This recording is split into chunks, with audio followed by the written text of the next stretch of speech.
des petits hiboux. Bonjour tout le monde. Vous êtes sur le podcast radio des petits hiboux. Je suis Elisa et je vais vous raconter des choses comme l'histoire des continents, les voyages, sciences, l'art et beaucoup d'autres choses. Bonjour, je m'appelle Donna Hills-Massé et je suis ici avec Elisa pour appuyer son intérêt de promouvoir le français et partager des renseignements intéressants pour tous les enfants qui écoutent ce podcast. Aujourd'hui, on va parler du continent qui s'appelle l'Amérique du Sud. Qu'est-ce qu'on sait au sujet de l'Amérique du Sud? Écrivez vos réponses dans la section de commentaires. L'Amérique du Sud est le continent le plus peuplé après l'Asie et compte plus de 420 millions d'habitants. L'Amazonie, la plus grande forêt tropicale du monde, se trouve principalement en Amérique du Sud. Ça couvre environ 5,5 millions de kilomètres carrés. Le mont Aconcagua en Argentine est le sommet le plus élevé d'Amérique du Sud avec une altitude de 6 960 mètres. Le Brésil est le plus grand pays d'Amérique du Sud. Ce pays couvre plus que la moitié de la superficie totale du continent. L'Amérique du Sud a de nombreuses danses et musiques traditionnelles, notamment la salsa, la samba, la bossa nova et le tango. Le lac Titicaca, situé entre le Pérou et la Bolivie, est le plus grand lac en altitude au monde. Les Andes composent la plus longue chaîne de montagnes au monde. Cette chaîne de montagnes traverse 7 pays d'Amérique du Sud, l'Argentine, la Bolivie, le Chili, la Colombie, l'Équateur, le Pérou et le Venezuela.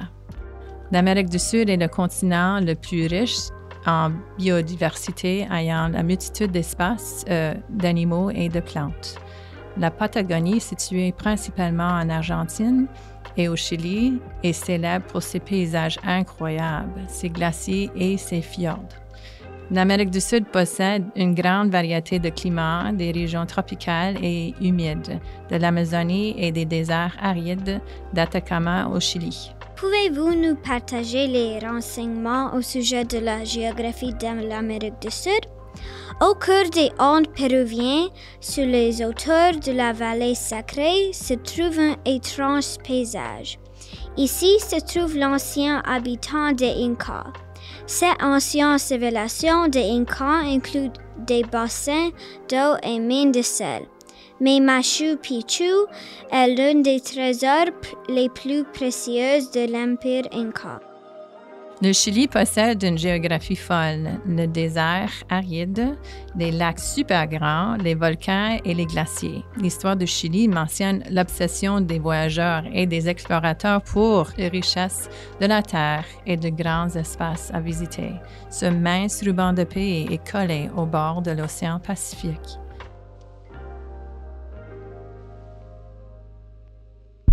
Vous écoutez à la radio des petits hiboux. Est-ce que vous voulez savoir à propos des animaux de l'Amérique du Sud? Tout le monde connaît le colibri, aussi appelé oiseau-mouche en référence à sa petite taille. Ce petit oiseau est souvent associé aux pays tropicaux, mais peu de jeunes s'imaginent qu'il est aussi présent au sud de l'Alberta et en Colombie-Britannique. Le colibri se nourrit du nectar des fleurs qu'il aspire à l'aide de sa longue langue. Il boit le même montant de nectar que son poids par jour. Le tamiya, aussi appelé chipmunk, compte probablement parmi les animaux les plus mignons de l'Amérique du Sud. Vous aurez la chance de l'apercevoir dans les lieux les plus touristiques comme le lac Morin ou le lac Peyto.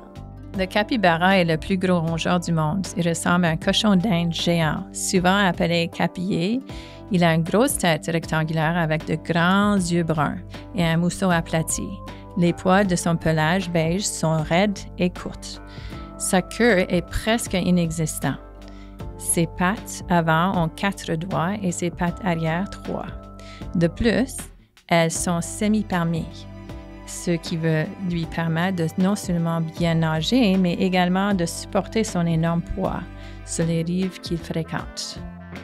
J'espère que vous avez apprécié notre programme éducatif d'aujourd'hui. une petite tournée de l'Amérique du Sud.